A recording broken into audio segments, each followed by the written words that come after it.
Hey everyone, stock market craziness aside, I hope the end of the year is wrapping up nicely for you.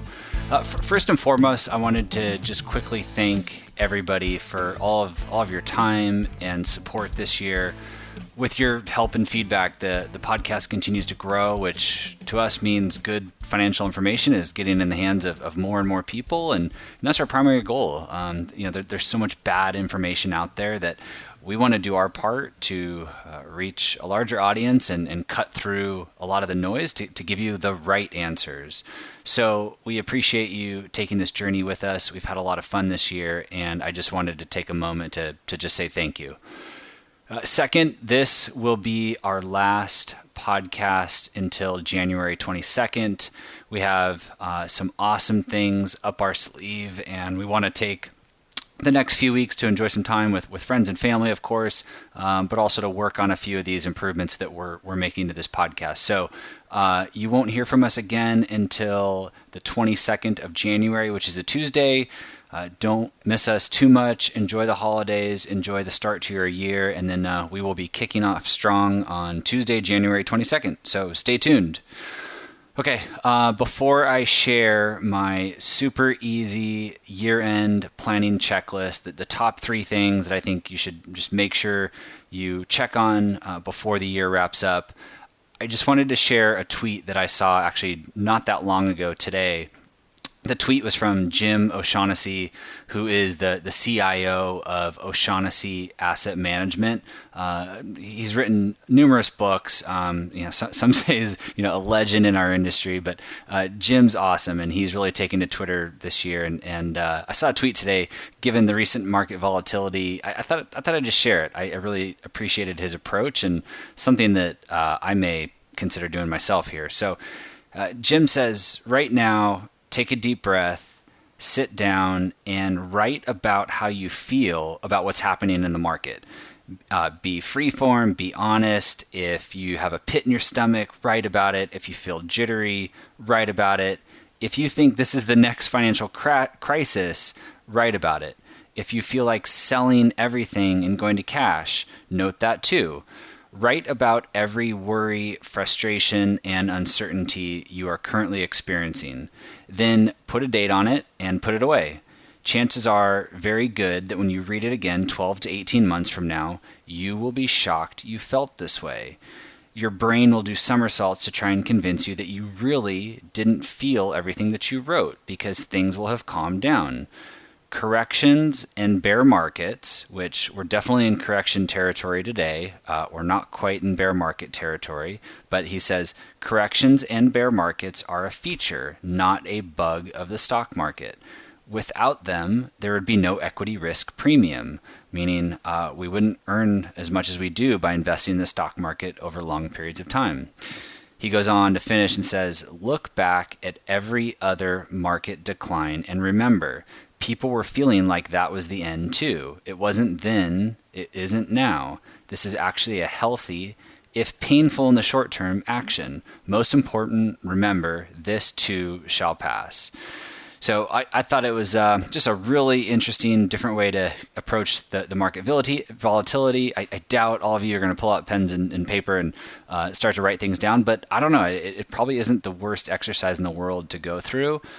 It's better to do that than act on your emotions and go and change your whole portfolio just because things feel a little uncomfortable right now.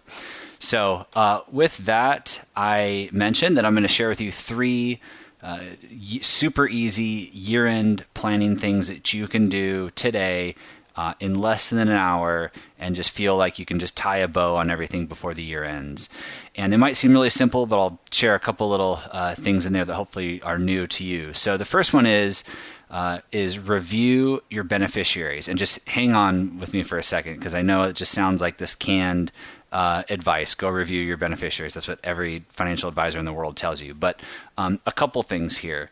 I can't tell you how important this is. Number one, we do this every single year with our clients, and we always find things that need to be updated or changed, or something's missing, or someone feels differently today than they did a year ago. So number one is this is really, really, really important. So you might be surprised when you go to check your beneficiaries and go, oh, shoot, like something's definitely changed here, or I want to change something. So with that out of the way, if your beneficiaries look correct, remember you can set a primary beneficiary and contingent beneficiaries. You can have as many as you want. You could have 10 primary beneficiaries and you could have 10 contingent beneficiaries.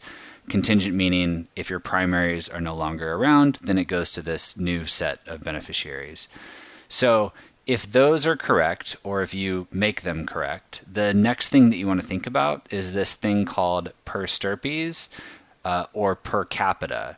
And this is how your beneficiaries will be treated if something were to happen to you. So I'll try to keep it really simple, but this is an option that you have when you list out your beneficiaries. You have to choose per stirpes or per capita.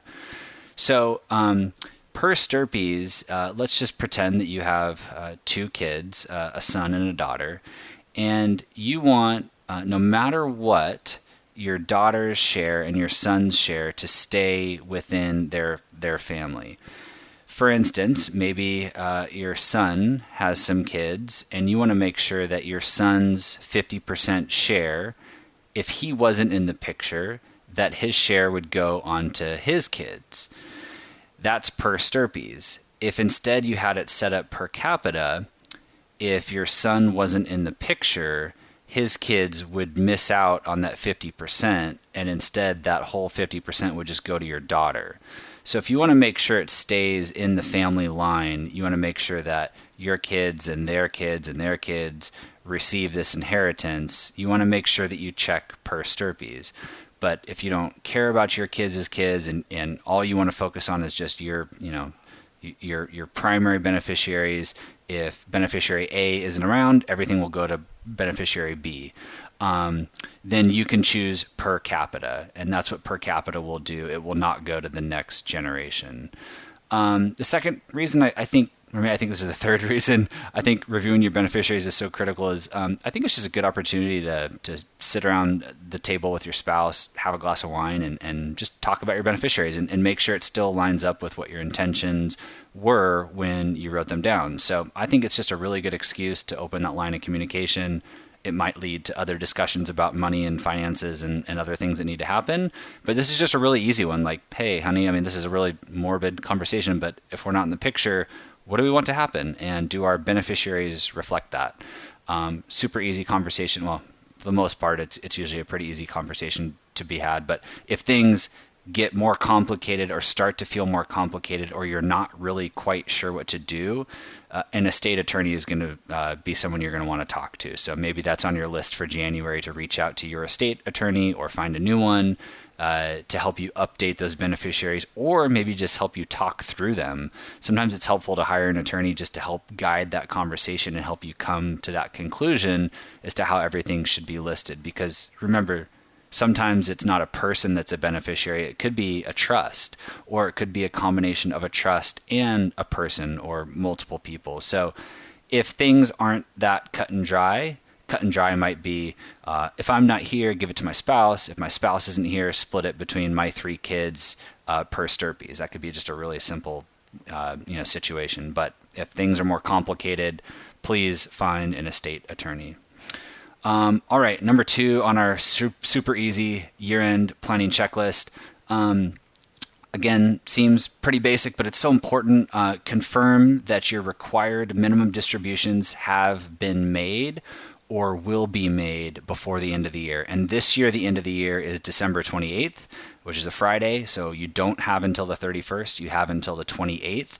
And if you're 31 years old and you're listening to this podcast, this is still something for you to think about, because you may have what's called an inherited IRA.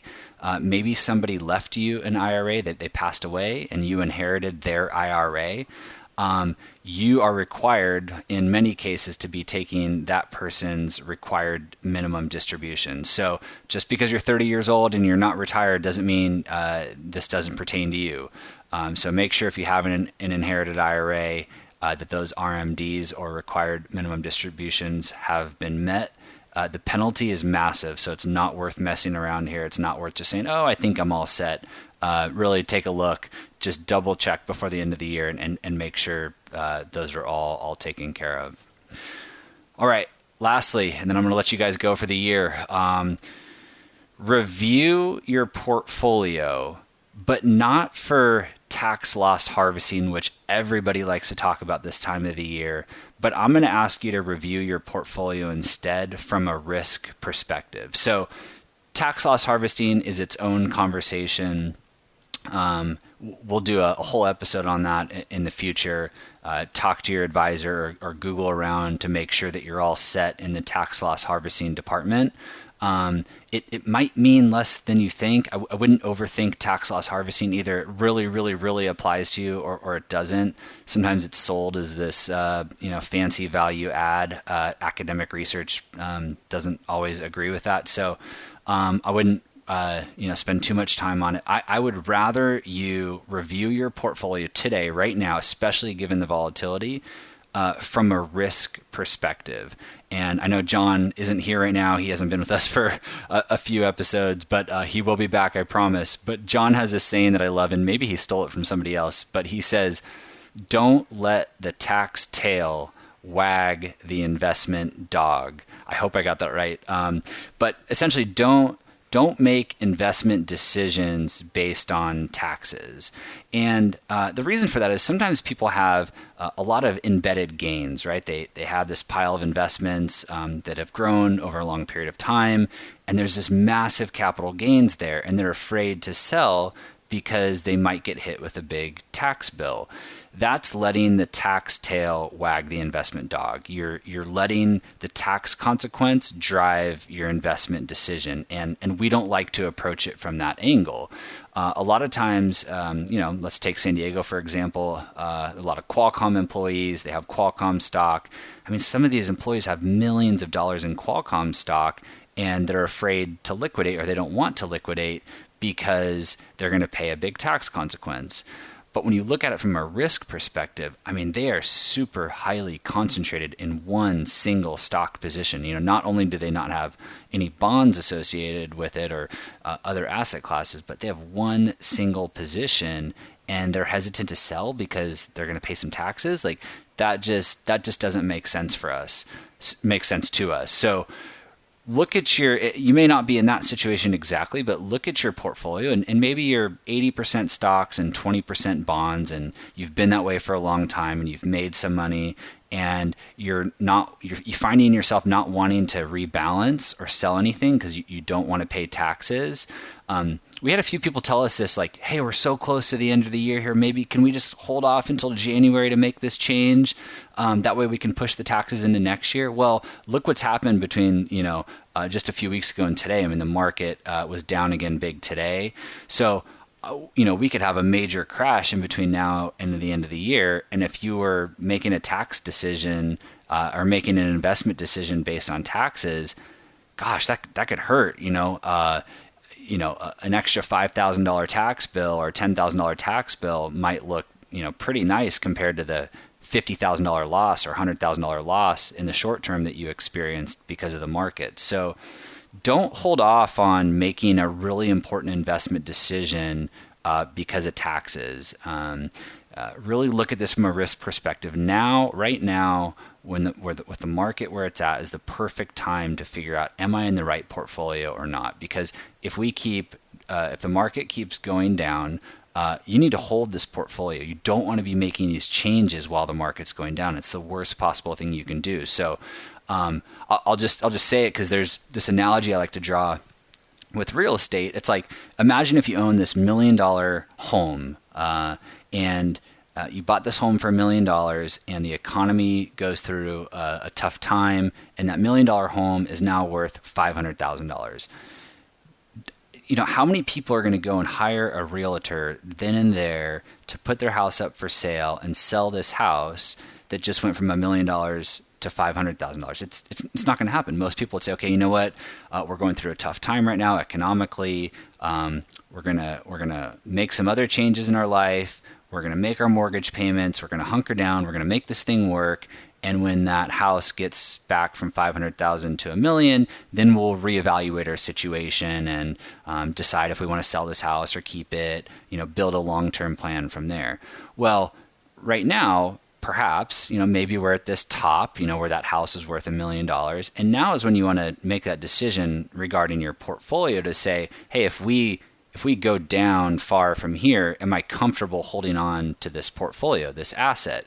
Because the last thing you want to do is put this portfolio up for sale when it drops significantly in value. It's the worst possible thing you could do. It is so hard to recover from. So yes, the market is already down this year. It's not the most ideal time to start making changes, but I feel like we're early enough to where if you're just not comfortable and you're not comfortable, and maybe you've been letting taxes wag the investment dog, maybe now is the time to say, you know what, I just know I'm taking too much risk. I've got to take risk off the table.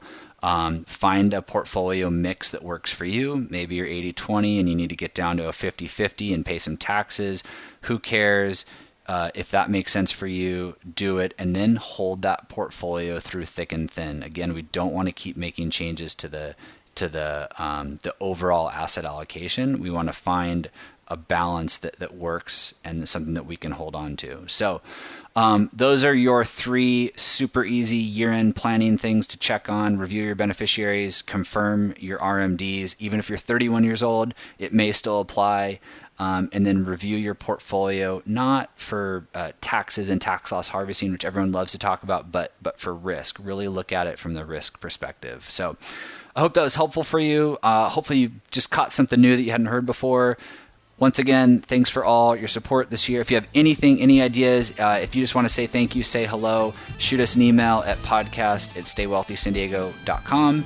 And we look forward to talking to you again on Tuesday, January 22nd, 2019. This podcast is for informational and entertainment purposes only and should not be relied upon as a basis for investment decisions. This podcast is not engaged in rendering legal, financial, or other professional services.